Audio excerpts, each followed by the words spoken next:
Hi guys, मैं आशुतोष शुक्ला, आपका chemistry अध्यापक, केमिस्ट्री टीचर। हम लोग आईयूपीएसी की नेमिंग सीख रहे हैं, शून्य से लेकर के आगे तक, जहां तक उसका अंत ना हो। कैसे करेंगे हम लोग आज ये बताएंगे कि कार्बन की वैलेंसी को कैसे सेटिस्फाई किया जाता है, उसके बाद कि किधर से काउंटिंग की जाएगी, किधर से गिनती चालू की जाएगी, किधर से प्रेफरेंस ज्यादा होगा, किधर से कम प्रेफरेंस होगा। इसका मैं आज वीडियो लेकर के आप लोगों के पास आया हूं। मेरे वीडियो को जो लोग इस वीडियो को देख रहे हो, तो इन सभी वीडियो को इससे पहले जितने भी वीडियो पहले उनको देख करके आए और उसके बाद इस वीडियो को समझने की कोशिश करें कि उनकी मूल बातें क्या थी, उनके फंडामेंटल्स क्या थे। देखिए, देर नहीं करते हैं।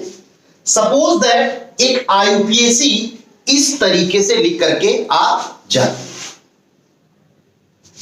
तो आपका सबसे पहले एक एम होना चाहिए कि हमें कार्बन की लॉन्गेस्ट चेन चूज करनी है। हिंदी में कार्बन की लंबी श्रृंखला चूज करनी है। तो कार्बन की लंबी श्रृंखला का मतलब है कि काउंटिंग हम राइट से करेंगे, लेफ्ट से करेंगे, अप से करेंगे, डाउन से करेंगे, कैसे करेंगे। तो इस वाली आईयूपीएसी में जब आप काउंट यहां से करते हैं 1 2 3 4 5 6, तो 6 कार्बन होते हैं। लॉन्ग चेन चूज करते हुए जैसे 1 2 3 कर रहे हैं तो 4 नहीं कर सकते। 1 2 3 तो 4 5 6 लॉन्ग चेन ही चूज करेंगे, टूटनी नहीं चाहिए। इधर पे भी करेंगे तो 1 2 3 4 5 6 दोनों तरफ से गिनती करने पर आपको 6 कार्बन ही मिल रहे हैं। लंबी श्रृंखला कार्बन की 6 कार्बन की ही हो रही है। लेकिन जब हम राइट से काउंटिंग कर रहे हैं तो 1 2 3 नंबर पर साइड चेन उपस्थित है, जिसे हम लोग हिंदी में पार्श्व श्रृंखला एल्किल समूह कहते हैं। और जब इसको इस तरफ से काउंट करते हैं तो 1 2 3 4, तो चौथे नंबर पे ये पार्श्व श्रृंखला साइड चेन आती है। तो बात आती है कि जब हम राइट साइड से काउंट करते हैं तो पार्श्व श्रृंखला साइड चेन 3 नंबर पे आती है, और लेफ्ट से करते हैं तो पार्श्व श्रृंखला साइड चेन 4 नंबर पे आती है। तो आपको स्टूडेंट याद रखना है कि जब लंबी श्रृंखला चूज करेंगे तो जिस तरफ से पार्श्व श्रृंखला साइड चेन नियरेस्ट पड़ती है, काउंटिंग उसी तरफ से की जाती है। ये बात अभी आप एकल बंध की बात आप करेंगे, जब एकल बंध होगा तब की बात करेंगे। तो यहां पे 1 2 3 4 5 6 कार्बन की इस तरीके से एक लंबी श्रृंखला आ गई। फिर ये देखा जाता है कि कौन सा पार्ट हमारी काउंटिंग में नहीं है। तो ये वाला पार्ट हमारी काउंटिंग में नहीं है। तो CH3 को हम लोग मेथिल कहते हैं और C2H5 को एथिल। तो ये दो फार्मूले आप याद रखें। तो फिर ये देखिए कि 3 नंबर पे क्या रहा है, तो उस पहले किस नंबर पे वो श्रृंखला आई है, तो उसको 3 लिख दीजिए, स्लैश लगाइए। CH3 को क्या कहते हैं, मेथिल कहते हैं। फिर प्लस फार्मूले का यूज कर रहे हैं हम लोग। उसके बाद 1 2 3 4 5 6 कितने कार्बन है, 6 कार्बन है। तो 6 कार्बन को हम लोग हेक्स कहते हैं। सबसे पहले साइड चेन फार्मूले में आता है, फिर उसके बाद नंबर ऑफ कार्बन्स आते हैं, उसके बाद बॉन्ड, कौन सा बॉन्ड आया है। पूरे में सिंगल बॉन्ड आया है। तो इस प्रकार से इसका आईयूपीएसी नेम 3-मेथिल हेक्सेन होगा। स्टूडेंट्स, बात आपको समझ में आई हो तो आप इसका स्क्रीनशॉट ले लीजिए। नेक्स्ट स्टूडेंट्स, अब हम लोग इसी में एक स्टेप और बढ़ करके सीखेंगे।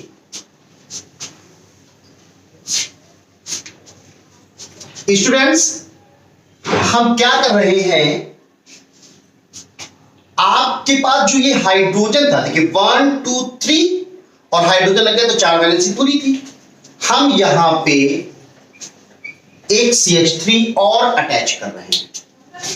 तो फिर वही बात, फिर वही कंसेप्ट कि सबसे पहले कार्बन की लॉन्ग चेन किधर से चूज करते हैं। तो ये आपको पता हो चुका था कि राइट साइड से 3 नंबर पे पार श्रृंखलाएं आ रही हैं, साइड चेन आ रही, और लेफ्ट साइड से 4 नंबर पे काउंटिंग पे आ रहा है। तो हमें ये समझ में आया कि राइट साइड से काउंट करने पर पार श्रृंखला mean that side chain nearest पड़ रही है। तो जिस तरफ से साइड चेन बिल्कुल नियरेस्ट होगा उसी तरफ से आप काउंटिंग करेंगे।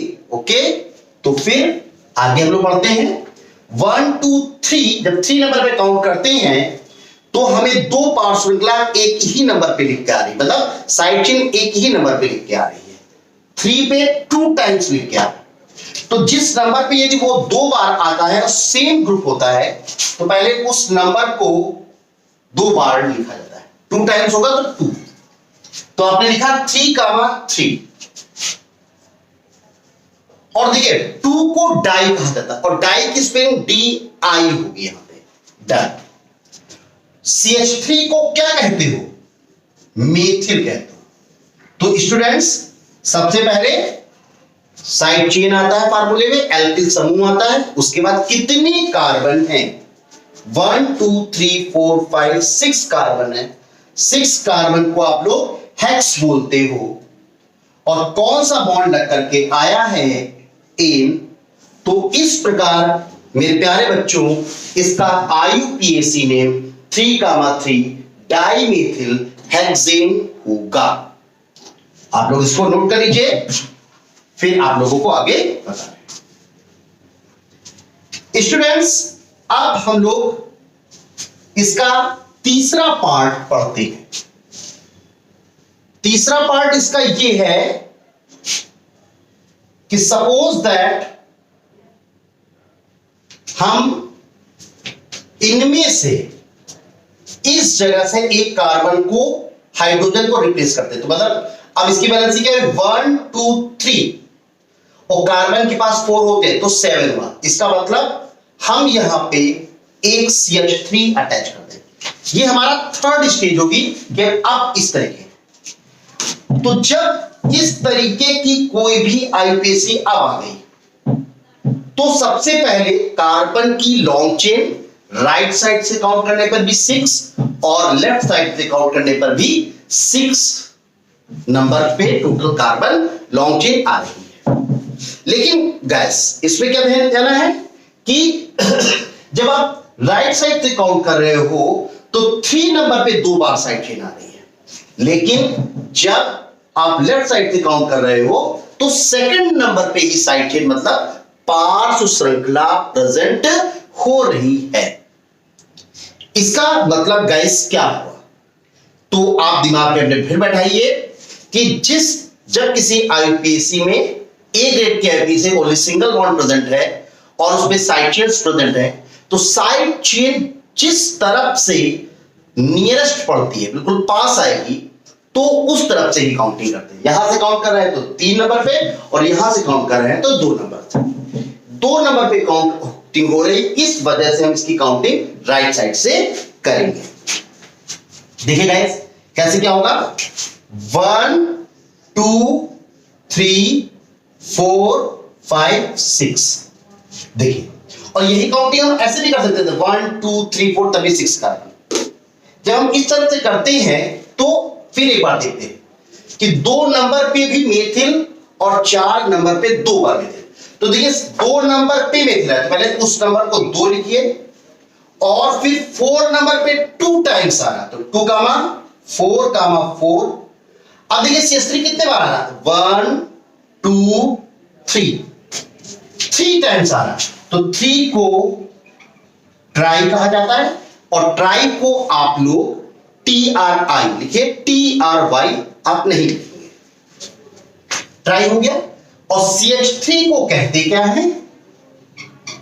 CH3 को मेथिल कहा जाता है। तो ये सबसे पहले फार्मूले में साइड चेन हो गई। उसके बाद क्या आता है? कितने कार्बन है? How many carbons? 6 carbon hex, फिर उसके बाद आता है बॉन्ड, फिर आप क्या करेंगे, बॉन्ड करेंगे तो हेक्सेन। इस तरीके से इसका आईयूपीएसी नेम क्या होगा, 2,4,4 ट्राइमेथिल हेक्सेन हो जाता है। अब थोड़ा सा फिर एक स्टेप हम लोग बढ़ जाते हैं और बढ़ने के बाद क्या चेंजेस आएंगे उसको समझिए। चौथा एग्जांपल देखिए गाइस, CH3 CH2 CH2 और यहां पे ऐसे CH2 और ये ऐसे CH2 और ये CH3 और ये CH3। अब गाइस इस तरीके की आईयूपीएसी आ गई और एक चेन बन करके भी आया। तो जरा समझिए, आपका सबसे पहला एम क्या होगा कि कार्बन की लॉन्गेस्ट चेन चूज करनी है और साथ साथ में ये भी पार्ट श्रृंखला को भी देखना है। तो सबसे पहले लॉन्ग चेन चूज करते हैं, तो 1 2 3 4 5। लेकिन जब हम ऐसे काउंट करें तो 1 2 3 4 के बाद इधर न जाकर के 5 6 7, मतलब 5 से ज्यादा कार्बन की एक चेन मिल रही है। इधर से काउंट करेंगे तो 1 2 3 4 5 6 7, इधर भी, मतलब चेन में काउंटिंग करने का तरीका ये सबसे सही तरीका है। आप इस तरीके से भी आप काउंट कर सकते हैं, इस तरीके से भी आप काउंट कर सकते हैं।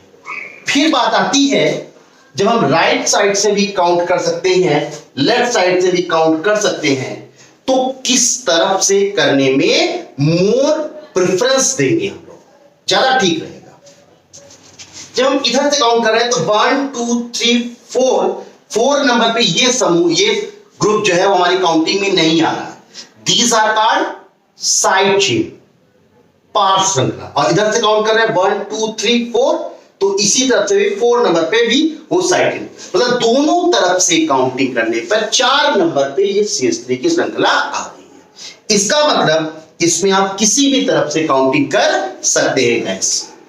1 2 3 4 5 6 7। जब आप इस तरीके से काउंट करते हैं तो आप ये देखते हैं कि ये ग्रुप हमारी काउंटिंग में नहीं है। These are called alkyl group, side chain, Hindi में पार्ट श्रृंखला, और इसी का नाम सबसे पहले लिखा जाता है। तो 4 पहले नंबर क्या कहेंगे इसको, 4 मेथिल, कितने कार्बन है, 7 कार्बन हो गया हेट, और सभी सिंगल बॉन्ड से हैं तो एक। इस तरीके से हमने आप लोग को 4 एग्जांपल्स बताए कि किस तरह से काउंटिंग की जाती है और किस तरह से काउंटिंग नहीं की जाती है। यदि आपको हमारा वीडियो, हमारा लेक्चर आप लोगों को अच्छा लगा हो तो आप ज्यादा से ज्यादा मेरे चैनल को सब्सक्राइब करें, लाइक करें, शेयर करें, कमेंट्स करें। और यदि आपको किसी भी प्रकार की और भी जानकारी चाहिए तो आप हमारे वीडियो में कमेंट्स करके मुझसे जानकारी प्राप्त कर सकते हैं। Okay guys.